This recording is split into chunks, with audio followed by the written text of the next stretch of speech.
बिस्मिल्लाहिर्रहमानिर्रहीम। प्रोग्राम मुकाबिल में मेरे और हारून साहब की तरफ से तमाम देखने वालों को अस्सलाम वालेकुम और हम खुशामदीद कहेंगे। आज chief justice of Pakistan justice Gulzar Ahmed साहब ने इस तासुर को मुकम्मल तौर पर मुस्तरद कर दिया है कि अदलिया आज़ाद नहीं है पाकिस्तान में।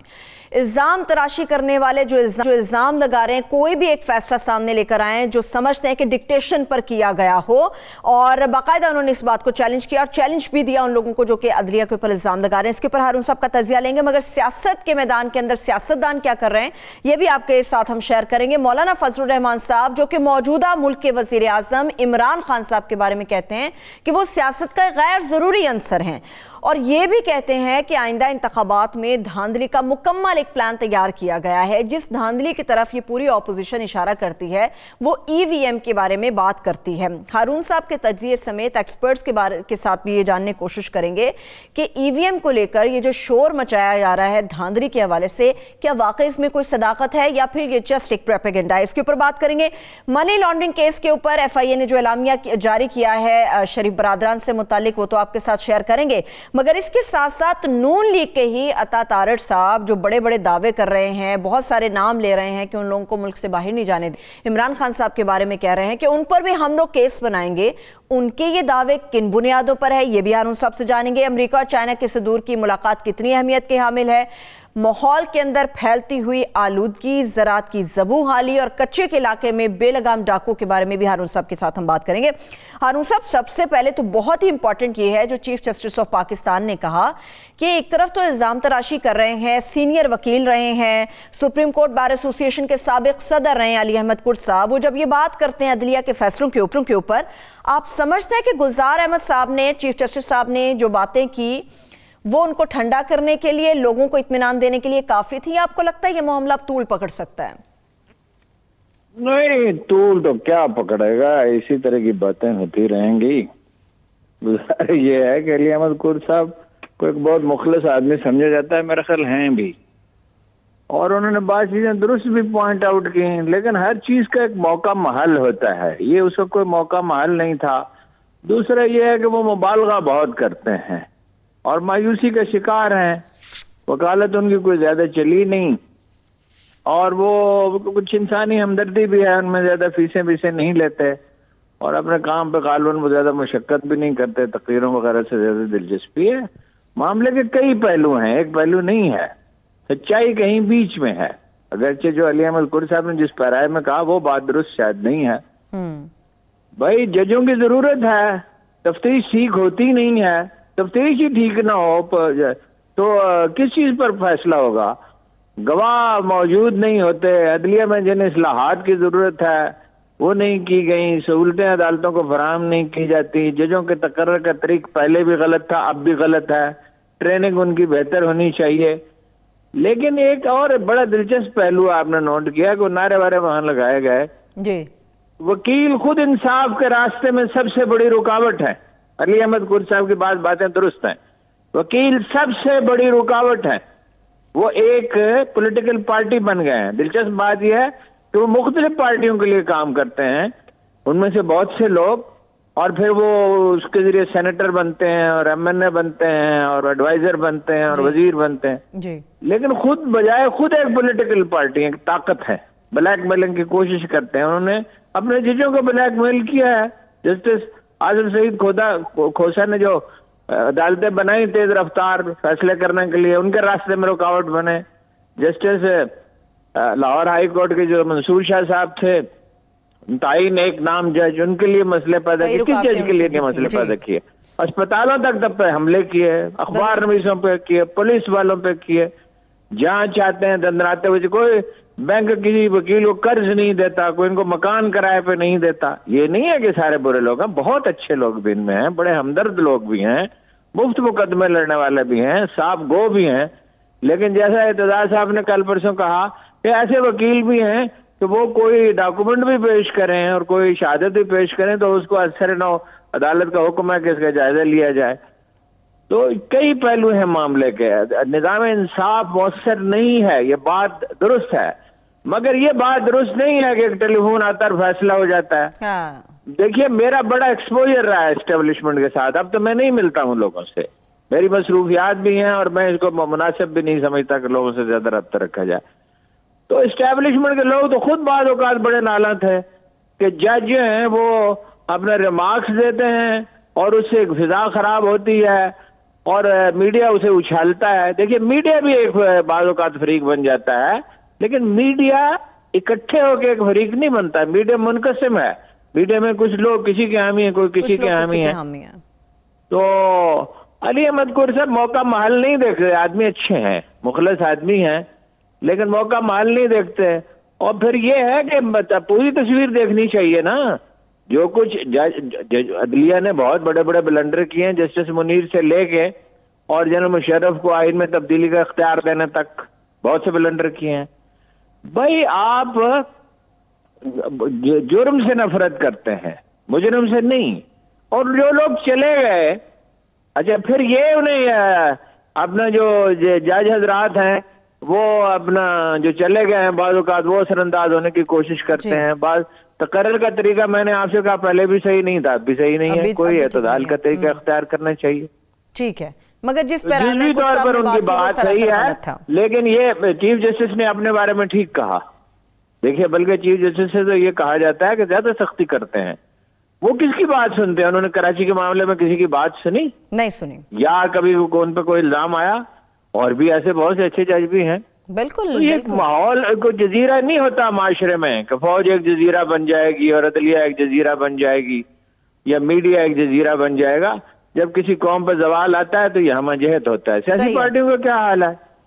कुर साहब को उसमें भी बात करनी चाहिए। ठीक है, बिल्कुल उस पर बात करेंगे। कुर साहब भी उम्मीद करते हैं इसके ऊपर बात करेंगे, मगर सियासी पार्टियों के हवाले से और सियासत के हवाले से हम अभी बात कर लेते हैं। अरुण साहब, पीडीएम ने पेशावर के अंदर जो एक मुजाहरा किया, जो एक रैली निकाली, उस पर मौलाना साहब की जुबान तो बड़ी सख्त है। पिछले कुछ दिनों से उनकी जुबान काफी ज्यादा सख्त है, सख्त बयानात दे रहे हैं, मगर अब तो वो मुल्क के मौजूदा वजीर आजम को गैर जरूरी समझना शुरू हो गए हैं। वो वजीर आजम है इस मुल्क के, 22 करोड़ अवाम की हिमायत उन्हें हासिल है।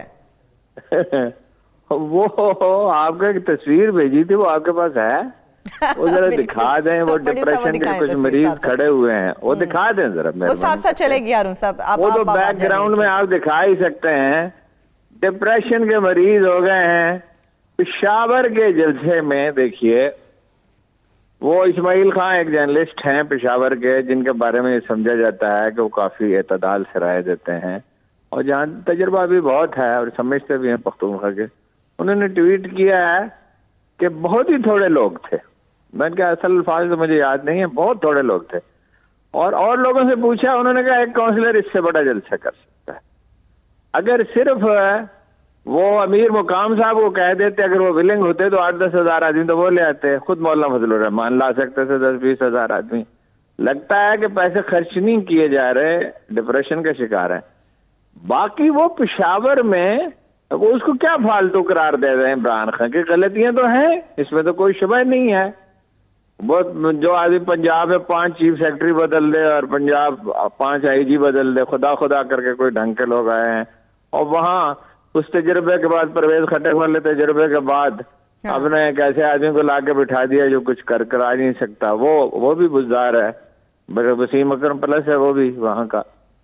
लेकिन मौलाना फजलुर रहमान के वोट तो कभी 2-2.5% से ज्यादा मुल्क में नहीं थे, और वो फालतू होंगे, रफ्ता रफ्ता वो फालतू हो जाएंगे। तो फिरके की बुनियाद पर उनकी पार्टी है। ठीक है, लेकिन इमरान खान के देखे ANP डिस्कार्ड हो चुकी, ठीक है, पीपल्स पार्टी नहीं हुई डिस्कार्ड, मैं उस पर भी आता हूँ। पीपल्स पार्टी की कुछ न कुछ कुव्वत मौजूद है। जो लोग प्रोग्रेसिव हैं और प्रो पाकिस्तान सियासत करना चाहते हैं। ANP तो सिर्फ पख्तूनख्वा की सियासत करना चाहिए, पख्तून सियासत करना चाहती है, अफगानिस्तान के साथ मिलकर करना चाहती है अगर वहां उसके हामी हो। तो वो पीपल्स पार्टी कुछ न कुछ गेन कर सकती है, अगरचे उतना नहीं जैसे बिलावल बात बचकाना बातें करता। बच्चे ही है पॉलिटिक्स में, तो चारों सूबों में हम हुकूमत बनाएंगे, बलोचिस्तान में भी ट्राई कर रहे हैं। तो केपीके के हवाले से बड़े ख्वाब देख रहे हैं। फजलुर रहमान को कौन वोट देगा और ANP को कौन वोट देगा? जमात इस्लामी ने खुद को उसका अलाई बन के तबाह कर लिया। जमात इस्लामी के एक बहुत ही मुअज़्ज़ज़ दानिशवर ने मुझसे कहा था कि जमात इस्लामी के दामन से सारे दाग धुल जाएंगे। ये तो बात दुरुस्त है कि उनके लोग करप्ट तो नहीं है, एजुकेशन में भी उनका काम बहुत है और हॉस्पिटल्स भी उन्होंने बनाया है, लेकिन डीजल का दाग कभी नहीं धुलेगा। ठीक है हारून ये साहब, उन्होंने एक बड़ा ब्लंडर। ठीक है, लेकिन आप जो मौलाना साहब के बारे में कह रहे हैं कि पेशावर में चंद आपने साफियों का भी नाम लिया कि उन्होंने बताया कि बिल्कुल मुख्तसर से लोग थे, तो किस वजह से वो फिर ये बात कर रहे हैं कि हम इस्लामाबाद की तरफ अब रुख करेंगे? इमरान खान कौन होते हैं हमारा रास्ता रोकने के लिए? हम इस्लामाबाद जाएंगे और इमरान खान के लिए सारे रास्ते बंद कर देंगे? कुछ तो है ना, को पावर तो है इमरान खान ने उनके पास। अगर कभी इमरान खान का रास्ता बंद हुआ तो वो खुद करेगा। जो कुछ कोशिशें वो कर भी चुका है। मतलब सबसे बड़ी कोशिश तो ये है, अभी भुगतेगा इमरान खान अपना बल्दियाती इलेक्शन जो होने वाले हैं उसमें बुजदार को भुगतेगा, बाद में भी भुगतेगा। इस पे मैं करती हूँ बात। वो अपना रास्ता बंद करेगा। मौलाना फजलुर रहमान क्या उसका रास्ता बंद करेंगे? वो उसको भी, नैब को भी तशद्दुद की धमकियां दे चुके हैं, इनको भी दे चुके हैं। और अफगानिस्तान में तालिबान की हुकूमत आने के बाद कुछ तेवर उनके बदले हुए भी हैं, लेकिन वो किसी का रास्ता बंद नहीं कर सकते, ना खोल सकते हैं, ना कोई भी नहीं कर सकता। ना कोई किसी का रास्ता बंद करता है, ना कोई किसी का रास्ता। अल्लाह ही सबके रास्ते खोलता है और अल्लाह ही सबके रास्ते बंद करता है। बेशक उन्हें कोई सियासी मुस्तकबिल नजर नहीं आता, फ्रस्ट्रेशन का वो शिकार है। देखिए हुआ क्या है असल में, इसके पस मंजर में देखें क्या हुआ। जब अक्टूबर के पहले हफ्ते में इमरान खान है उसके मसले पे जो अपॉइंटमेंट्स नहीं हो रही थी उसके मसले पे नाराजगी का इजहार किया और कैबिनेट में भी कुछ गुफ्तगू की, तो ये तासुर पैदा होना शुरू हुआ, जो किसी हद तक सही भी था कि कोई डिस्टेंस हो गया है एस्टेब्लिशमेंट के साथ। अब इन्होंने एक ख्वाबों की जन्नत बसा ली और इसमें कुछ मीडिया के जो लोग हैं उन्होंने उनकी खूब मदद की कि बड़ा अच्छा मौका है। अच्छा, अमरीकी लाभी चाहती भी है। ये कुछ लोग जेनुअली इमरान खान के खिलाफ है, उनकी शिकायत दुरुस्त है, मीडिया में भी पॉलिटिक्स में भी, कि बहुत से काम जो करने के थे वो नहीं किए। वो हम पॉइंट आउट हम भी करते रहते हैं। लेकिन अमरीकी लाभी को बड़ा प्रॉब्लम है, इंडियन लाभी को बड़ा प्रॉब्लम है। अमरीकी लाभी ने ये ख्वाब देखना शुरू किए। वो अमरीकी लाभी के भी यहाँ जो लोग हैं वो एक दफा इमरान खान ने अमरीकी सफीर से कहा कि जब आप नाम लेके कहा, ये जिन लोगों का मैं जिक्र कर रहा हूँ, मैं तो नाम नहीं लेना चाहता उनका, कि जब वो कहते आप आते नहीं है एम्बेसी की तकरीबात में, जब वो वजीर आजम नहीं थे, उन्होंने कहा किस कमाश के लोगों को आप बुलाते हैं? अंदर दाखिल हो तो अजीब से छोरे लोग खड़े होते हैं, तो उनकी मौजूदगी में कौन आए आपकी तकरीबात में? और ये बात दुरुस्त है। अच्छा, वो उन्होंने ख्वाब दिखाना शुरू किए। आपने देखा राना सनाउल्लाह ने कहा 23 आदमी हमारे साथ राब्ते में थे। मैं इसके बारे में ब्रेक से वापस आके बात करती हूँ। हारून साहब ब्रेक ले लेते हैं एक छोटी सी, ब्रेक से वापस आएंगे। हारून साहब ने जिस तरह से राना सनाउल्लाह साहब के दावे के ऊपर बात की उसके ऊपर बात करेंगे। इसके अलावा पीपल्स पार्टी की KPK में एंट्री, बल्दियाती इलेक्शंस अगर होते हैं तो किसका क्या रिजल्ट हो सकता है, और खासतौर पर धांधली के हवाले से जो अपोजिशन बातें कर रही है इसमें कितनी सदाकत है, एक्सपर्ट से जानने की कोशिश करेंगे। स्टे विद अस।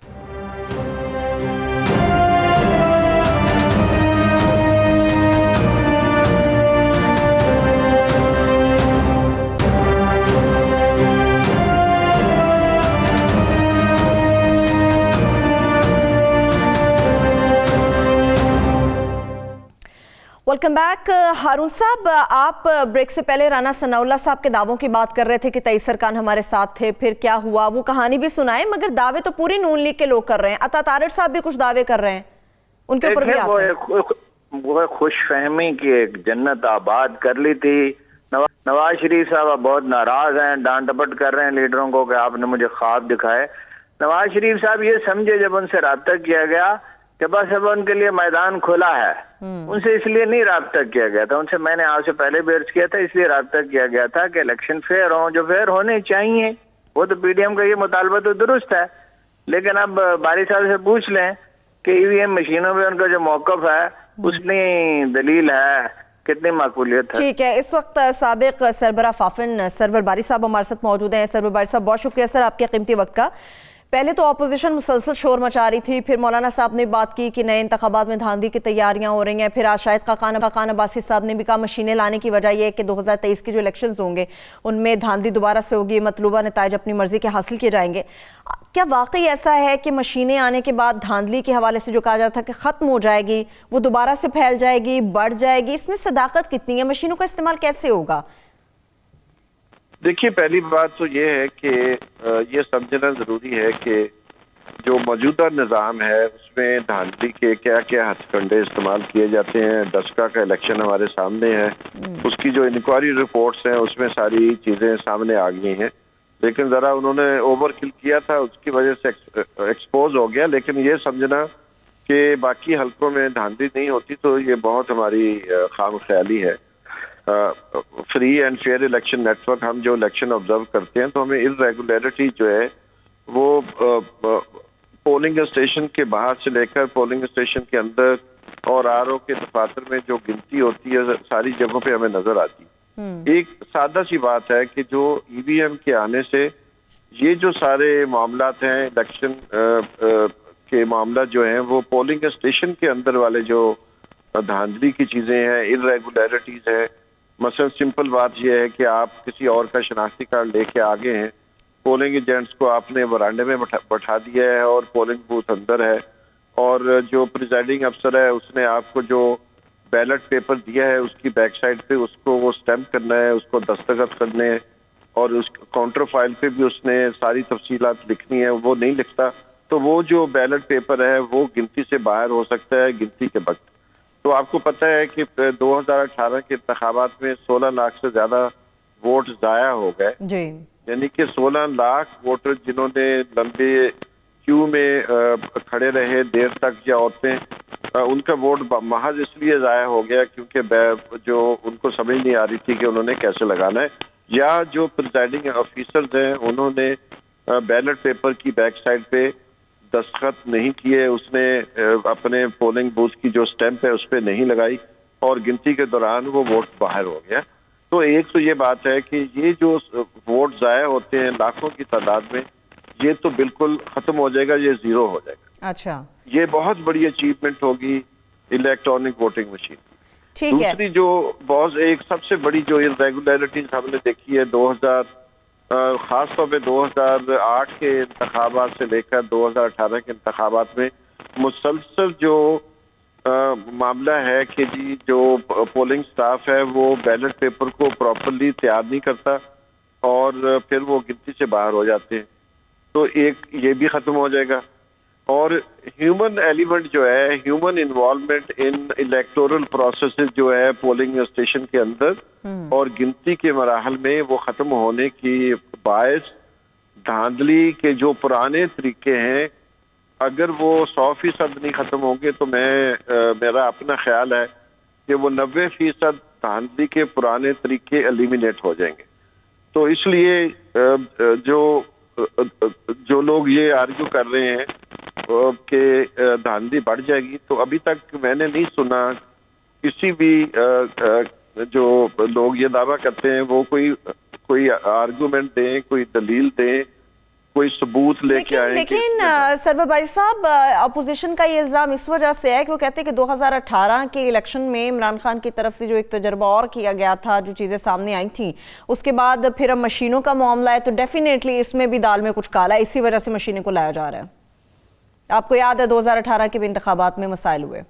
नहीं, कौन से इंतखाबात है जिसमें नहीं मसला हुआ? आरटीएस बैठ गया, क्योंकि हमें याद है बहुत अच्छी तरह सेनेट की सब कमेटी ने मुझे बुलाया था इंतखाबात के बाद, और ये बात मैंने वहाँ की थी कि एक अहम नुक्ता ये है कि जो कनेक्टिविटी है सेल फोन की, किसी प्रिजाइडिंग अफसर के पास जो है 2G वाला फोन था, किसी के पास 3G वाला फोन था, तो वो मैसेज नहीं जा सका था। इलेक्शन कमीशन के जो और नादरा के साहब थे उसमें उन्होंने वहां पर कमेटी में ये बयान दिया कि जो टेस्ट करना था इलेक्शन कमीशन ने वो नहीं किया गया था और वो सारा कुछ जल्दी में किया गया था, उसकी वजह से आरटीएस सिस्टम बैठ गया।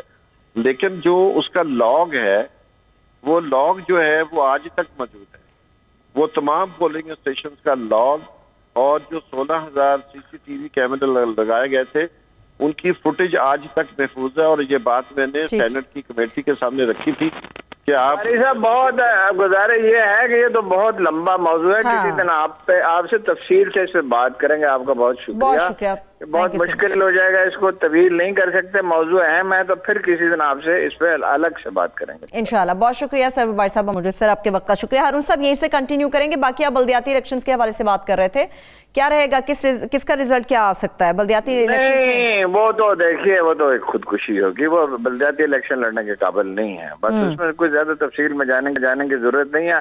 बुजदार की क़यादत में कैसे बल्दियाती इलेक्शन लड़ जाएंगे? और पार्टी में तकसीम है, तंजीम ठीक है नहीं। और हालत यह है कि वो फवाद साहब तनकीद कर रहे हैं उस फैसले पे, तहरीक लब्बैक के मसले पे, और एजाज चौधरी साहब कह रहे हैं मैं फूलों का हार लेके जाऊंगा और उनके साथ अलायंस करेंगे। अच्छा चलिए, आपने बुज़ार साहब की बात की, मैं पंजाब के हवाले से बात कर लेती हूँ। तारड़ साहब ने एक और इल्जाम लगाया या दावा कहें, कुछ भी कह सकते हैं। उन्होंने कहा कि पैसे लेके आदमियों को भर्ती किया जाता है पंजाब के अंदर। सेक्रेटेरिएट के हवाले से बातें हो रही हैं। वो तो हमने इश्यू उठाया था, तारड़ साहब ने क्या उठाया? ये जनरल तासुर था, जिसके बाद प्रिंसिपल सेक्रेटरी को बदल दिया गया। अब भी तासुर यही है। वज़ीर आज़म को तहकीकात करनी चाहिए इसकी कि पंजाब का जो चीफ मिनिस्टर हाउस है वो करप्शन का गढ़ बन चुका है, बिल्कुल सिंध की तरह। पहले है परचून फरोशी ही, जो इल्जाम जो है वो परचून फरोशी का ही है, थोक फरोशी का नहीं है। अब शहबाज शरीफ साहब के दौर में और हमजा के जमाने में तो देखिए क्या बड़े बड़े ठेके दिए जाते थे और अरबों रुपए के घपले होते थे। और FIA ने ठीक कहा है कि वो 16 अरब रुपए के तो ट्रांजैक्शन, 17,000 ट्रांजैक्शन हैं जो कंफर्म है, और वो दूध का दूध और पानी का पानी हो जाएगा। लेकिन ये इशू अपोजिशन ने नहीं उठाया था, ये हमने उठाया। ये जी, वो अता तारड़ साहब ने अब दोबारा बात कर दी ना उसके ऊपर। होनी चाहिए। ठीक है, जो गवर्नर सिंध साहब भी दावे कर रहे हैं हारून साहब मेयर के हवाले से कि हैदराबाद के अंदर मेयर हमारा होगा, वो किस बुनियाद पर दावे हो रहे हैं? वैसे आजकल दावे सभी कर रहे हैं। नहीं कह सकता कि वो किस बुनियाद पर कह रहे हैं, लेकिन पीपल्स पार्टी धांधली तो ज्यादा अब नहीं कर सकेगी और MQM कमजोर हो गई है गालिबन, इसलिए वो ये ख्वाब देख रहे हैं। चलिए देखते हैं कि क्या इसका रिजल्ट निकल सकता है। हारून साहब एक और अहम मुझे बात करनी थी, तकरीबन 3 से 4 मिनट ब्रेक पे जाएंगे, फिर आगे मैं अमेरिका और चाइना की सिदूर की जो वर्चुअल मुलाकात है उसके ऊपर तफसील से बात करूंगी। हारून साहब, शफकत महमूद साहब की स्टेटमेंट आई है, हमने कल भी बात करनी थी माहौलियाती आलूदगी पर, पंजाब के हवाले से खासतौर पर स्मॉग बहुत ज्यादा है, मगर शफकत महमूद साहब समझते हैं कि ऐसी सूरत हाल नहीं है कि स्कूलों को बंद किया जाए और बच्चों को आना चाहिए, मुकर्रर वक्त पे इम्तिहान होंगे, तमाम चीजें अपने औकात कार के मुताबिक होंगी। क्या वाकई ऐसा है कि स्मॉग शफकत महमूद को इतना न सीरियसली लिया करें? वो शफकत महमूद साहब इस्लामाबाद, बात तो सुने ना, आराम से बैठे हैं, उनकी बला से हर शख्स जानता है कि 200 के बाद पहुंच जाए अगर पोल्यूशन तो खतरनाक होती है मरीजों के लिए, खास तौर पे इससे कम भी खतरनाक होती है। लाहौर में 700 पे पहुंच गई, बार जगह पे 400 पे हर जगह पे है। सुबह स्कूलों में बच्चों को छुट्टी होनी चाहिए लाहौर की हद तक, बाकी जगहों पे तो जरूरत नहीं है। और लोगों की जिंदगी क्यों खतरे में डालते हैं? छोटे मासूम बच्चे हैं, तरह तरह की बीमारियां, सांस की बीमारियां होंगी, इससे गुर्दों की बीमारियां होंगी, इससे भी ज्यादा संगीन बीमारियां हो सकती हैं और बहुत से इकदाम करने चाहिए। वो कल कुछ तफसील मैंने आपसे अर्ज भी की थी। शफकत महमूद साहब बादशाह आदमी हैं, अपने घर में बैठे, उनकी वजारत का अहवाल कभी पूरी तफसील से बयान किया जाए तो लोग हैरान रह जाएंगे। काम वाम तो कुछ आता नहीं है, उन्हें बातें बनानी आती। ठीक है, लेकिन हारून साहब चलिए, ये तो शफकत महमूद साहब की बात होगी। काफिले के रिजवान साहब जो माहौलियात को देख रहे हैं, उनके बारे में आप क्या कहेंगे? अभी कल परसों एक प्रोग्राम के अंदर बात कर रहे थे कि स्मॉग तो है ही नहीं। उनके बारे में जो मैं कहना था वो कह चुका। वो एक बेकार आदमी है, जितनी जल्दी चौधरी बिरादरान उनसे जान छुड़ा लें, उनकी जगह कोई दूसरा मिनिस्टर मुकर्रर कर दें और खान साहब उनसे जान छुड़ा लें, उतना ही अच्छा है। वो कोई काम एक धेले का काम उन्होंने किया है ना, उनसे कोई उम्मीद है कि वो कभी करें। ठीक है, तो ज़राअत के मामले को जो लोग देख रहे हैं, आपको लगता है कि खान साहब को उनको भी निकालना चाहिए? ज़राअत के तो बुरे हालात हैं। नहीं, ज़राअत के मामले में तो देखिए कोई पॉलिसी ही नहीं है ना। 5,000 रुपए की बोरी थी पिछले साल DAP की, इस साल भी 1 महीना पहले 6,000 की थी, 10 दिन 12 दिन पहले 7,000 की थी, अब 8-9 हजार की हो गई है। DAP आता है अमेरिका से, चीन सबसे ज्यादा, मराकश, चीन और अमेरिका से, और यहाँ बहुत थोड़ी सी बनती है। वो तो एक यानी मादनियात की एक किस्म है जो उसका बुनियादी जुज़्व है, तो उसकी कोई परवाह नहीं की है। गंदम की फसल जो है उसमें अंदेशा है, वो बर वक्त सोचें, जैसे इन्होंने गैस के बारे में बर वक्त प्लानिंग नहीं की थी और अब रो रहे हैं और बहाने तराश रहे हैं और भाग रहे हैं प्रोग्रामों से। तो इसी तरह ये इसका मसला है। वो गंदम की तो हमें बड़ी सख्त, हम अपनी जरूरत की गंदम का पूरी कर लेंगे। मसला ये है कि अफगानिस्तान को आपको गंदम फराहम करनी है। बहरहाल ये आपकी जिम्मेदारी है, वो स्मगलिंग से हो, वो बराह रास्त हुकूमत को दें, जैसे भी करें, तो उसमें तो बड़ी कोताही हुई है गंदम का मामला। ठीक है, वो आप अफगानिस्तान की बात कर रहे हैं हारून साहब। अभी वक्त है, अभी जो कुछ हो सकता है वो कर लें।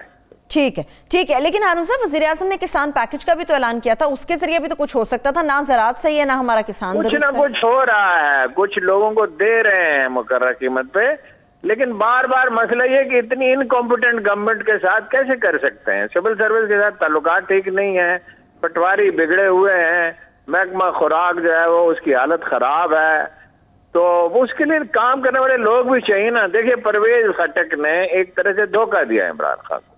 कैसे? अपने खानदान के सारे लोग जिता लिए, फिर उनके जो एक वाहिद सीट थी एमपी की नौशहरा में, वो भी उनके भाई ने कहा मुझे दे दें, तो जाहिर तो उनके बेटे को कहा मुझे दे दें, वो नहीं दे सकते थे। तो मगर उससे ये नतीजा उन्होंने कैसे अखज़ कर लिया कि कभी कोई ढंग का आदमी नहीं रखने चाहिए और ऐसे लोग रखने चाहिए जो बेईमानी हो। भाई, कोई ढंग का लायल आदमी तलाश करें और वो काम करे। वो ये तो डेंगू के लिए क्या किया जी बुज़दार साहब ने, वो कहते सर्दी आएगी तो ठीक हो जाएगा। जिस आदमी की ये अप्रोच हो जिंदगी में, तो वो क्या कर सकता है। सभी एक जैसे हैं हारून साहब। शहबाज शरीफ साहब ने भी जब डेंगू स्टार्ट में आया तो यही सभी बातें एक की थी। जैसे नहीं होते, सभी एक जैसे, कोई कम नालायक होते हैं, कोई ज्यादा नालायक होते हैं, कोई ज्यादा करप्ट होते हैं, कोई कम करप्ट होते हैं, और कुछ लोग करप्ट नहीं होते। ये कैसे मुमकिन है कि पीटीआई में एक भी ऐसा आदमी ना हो। वैसे तो खान साहब कहते हैं कि 3 आदमी तैयार रहते हैं हर वक्त वजारत आला के लिए, असद उमर भी, शाह महमूद कुरैशी भी और फवाद चौधरी भी, और 2 के बारे में कहते हैं कि उन्होंने अचकरें भी सिलवा रखी।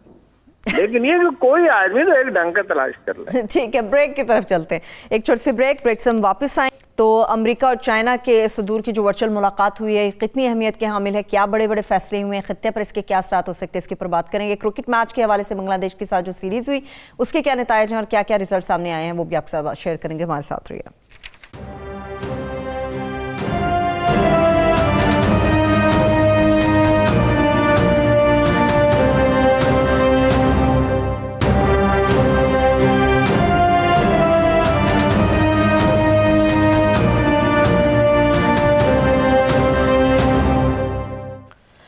Welcome back. हारून साहब, बड़ी इंपॉर्टेंट एक वर्चुअल मुलाकात हुई है अमेरिकी सदर जो बाइडन और चाइना के सदर की। आप क्या समझते हैं, कितनी अहमियत की हामिल है ये मुलाकात?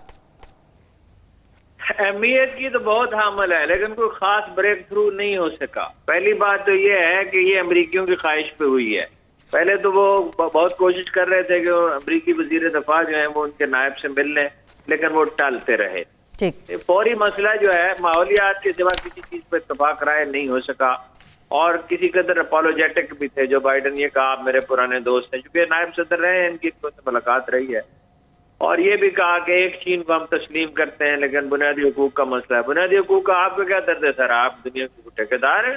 तो जब तो वो अपना जो इंडिया से जो तजिए आ रहे हैं, जो निस्बतन मोतदल मिजाज लोग हैं, जो हक़ाइक़ का इदराक रखते हैं, वो कहते हैं कि भाई वो अपना अमेरिका वहां फिजिकली तो मौजूद नहीं हो सकता, 110 मील का कुल फासला है, और उनके पास मिसाइल हैं 8-9 हजार किलोमीटर तक मार करने वाले, 1000 किलोमीटर वाले तो बहुत सारे हैं, और वो ताइवान पे दबाव में कमी नहीं करेंगे ना, इंडिया पे दबाव में कमी करेंगे। अब इंडिया का मामला तो यह है कि उन्होंने उसकी बात ही नहीं की, और चीन हर एतबार से आगे बढ़ रहा है। वहां वो अपने बैरी बेड़े नहीं भेज सकते आसानी से, अपनी आवाज नहीं भेज सकते, दावे वो बहुत कर सकते हैं अमरीकी, लेकिन दुनिया बदल गई है, इसका इदराक अब अमरीकियों को होने लगा है। वो ये भी उनसे कह रहे हैं कि हम 2 अजीम ताकतें हैं, तो हम मिलजुल के काम करते हैं। बस चीनी उनके साथ मिलकर क्यों काम करेंगे, उन पर क्यों भरोसा करेंगे? अमरीका कभी भरोसे के काबिल रहा है? चीनियों के पास रुपया है, वो दुनिया को दे सकते हैं। भूटान को उन्होंने विन ओवर कर लिया, बांग्लादेश को विन ओवर करने की कोशिश कर रहे हैं, ईरान में इन्वेस्टमेंट कर रहे हैं, पाकिस्तान में कर रहे हैं। अमरीकियों का ख्याल ये था कि पाकिस्तान और इंडिया को मिला के चीन पे दबाव डालेंगे। एक वक्त था कि वो इसकी प्लानिंग करते रहे, उन्हें इसका इदराक ही नहीं हो सका। अजीब बात है कि पाकिस्तान कैसे चीन को छोड़ सकता है? पाकिस्तान सिक्किम और भूटान तो नहीं बन सकता, और अब तो सिक्किम और भूटान भी नहीं, सिक्किम और भूटान नहीं रहेंगे, बांग्लादेश भी बांग्लादेश नहीं रहेगा। तो इसमें चीनियों की पोजीशन बहुत ज्यादा मजबूत है। गौर मुसलमानों का मसला उन्होंने उठाया, और लेकिन इंडिया के बारे में कोई बात नहीं की है।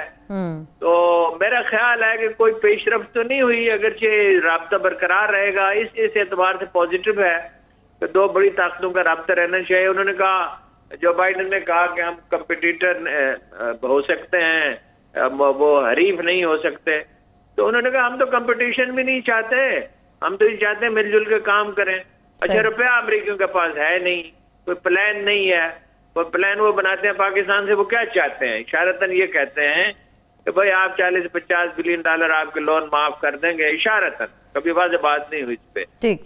और आप मिल जाएं तो क्या हम, मतलब ये है कि इंडिया के वो बन जाएं, यानी इंडिया के साथ मिलकर काम करें अमेरिका के लिए। What for? अमेरिकियों ने हर बार हमें 65 में धोखा दिया, अफगानिस्तान में दोनों बार धोखा दिया, और वो हेनरी किसिंजर ने कहा था कि अमेरिका अपने दुश्मनों के लिए इतना खतरनाक नहीं है जितना अपने दोस्तों के लिए है। तो मुलाकात में कोई ब्रेक थ्रू नहीं हो सका। ये इस वक्त ताइवान मसला बना हुआ है, ताइवान पे वो दबाव कम नहीं करेंगे। और मेरे पास कोई शवायद तो नहीं है, लेकिन मुझे ऐसा लगता है कि चीनी अब ताइवान के मामले में बहुत इंतजार करने के लिए तैयार नहीं। ठीक है, लेकिन अमेरिकी थिंक टैंक की भी रिपोर्ट हारून साहब, आप समझते कितनी अहमियत की हामिल है, जो कहते हैं कि आलमी इदारों में चाइना का गलबा जो है बहुत ज्यादा हो गया, इसकी जांच पड़ताल होनी चाहिए, एहतियात इसके सबसे ज्यादा है। 76 बड़े आलमी इदारे हैं जहां पर ये अपना कायदाना रोल प्ले कर रहा है, वोटिंग पावर इसकी सबसे ज्यादा है, तो वो कहते हैं कि इसकी हम जांच पड़ताल करेंगे। अमेरिकी थिंक टैंक की रिपोर्ट है। नहीं करे ना जांच पड़ताल, कभी अमेरिका को यही पोजीशन हासिल थी, अब भी हासिल है बाज़ एतबार से, खास तौर पे जो दुनिया भर के मीडिया में उनके असरात ज्यादा गहरे हैं और उनके अलायंसेस ज्यादा हैं। जापान से है, ऑस्ट्रेलिया से है, बरतानिया से है, इंडिया से है। तो भाई जिसके पास ज्यादा ताकत होगी तो वो जाहिर है ज्यादा इन्फ्लुएंस करेगा। चीनी जो है अब वो उनकी इकोनॉमी में दाखिल हो चुके हैं, यूरोप की भी इकोनॉमी, इंडिया की इकोनॉमी में भी उनका बड़ा हिस्सा है, 75 बिलियन डॉलर की ट्रेड है। तो वो उसको रोक कैसे सकते हैं? अमरीकी जो है वो एक तो अफगानिस्तान की वजह से खिफत का शिकार हैं, एक उन्होंने मुस्तकबिल के बारे में बहुत गलत अंदाजे लगाए थे, वहां कुछ लोग पॉइंट आउट करते रहे। ठीक है, घमंड बड़ा खतरनाक होता है। देखिए, मैं आपको हमेशा कुरान मजीद की एक आयत सुनाता हूँ कि हम किसी कौम को उस वक्त पकड़ते हैं जब उसे अपनी मईशत पर नाज हो जाता है। पॉलिटिक्स में सबसे अहम चीज सिचुएशन होती है, ठीक है, अफराद नहीं होते, अक़वाम नहीं होते। बजट तो डिफेंस का अमेरिका का चीन से बहुत ज्यादा है, चलिए, लेकिन हालात चीन के हक।